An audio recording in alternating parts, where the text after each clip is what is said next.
Hello and welcome to this new section. We will now understand how to clean up the mix and create the right space for each instrument.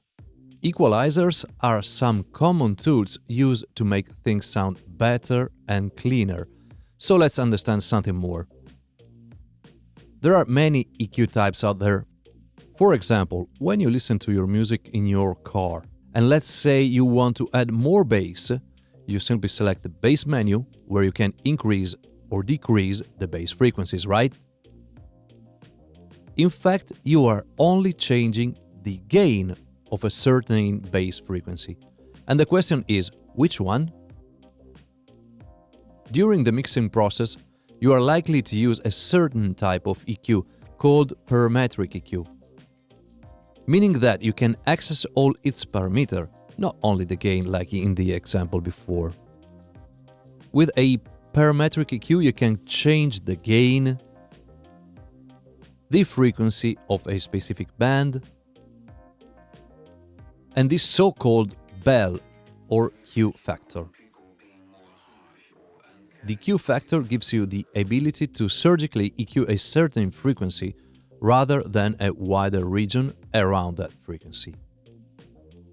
So this is a classic parametric EQ, but we can also have this so-called high shelf EQ or low shelf, or the high pass filter and the low pass filter too. Note that when we say filter or EQ, we are talking about the same thing. Now, because there are many types of equalizers, we can sculpt the sound in a broad or in a surgical way. When using equalizers, we need to keep in mind 3 goals. First, remove rather than add frequencies, trying to make a sound cleaner, improving it by removing muddiness or resonances, for example.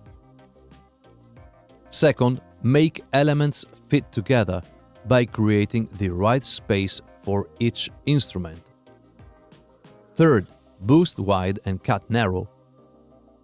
If you're going to boost a frequency, use a wide bell. If you're going to cut a frequency, use a narrow bell. We will see during the course how to do that. It's also a good idea to constantly bypass the EQ or filter to compare the equalized sound to the original one. In this way, you can better understand if you are improving or destroying your sound. Always compare. And now that we know a little more about EQs, let's move on to the next lecture.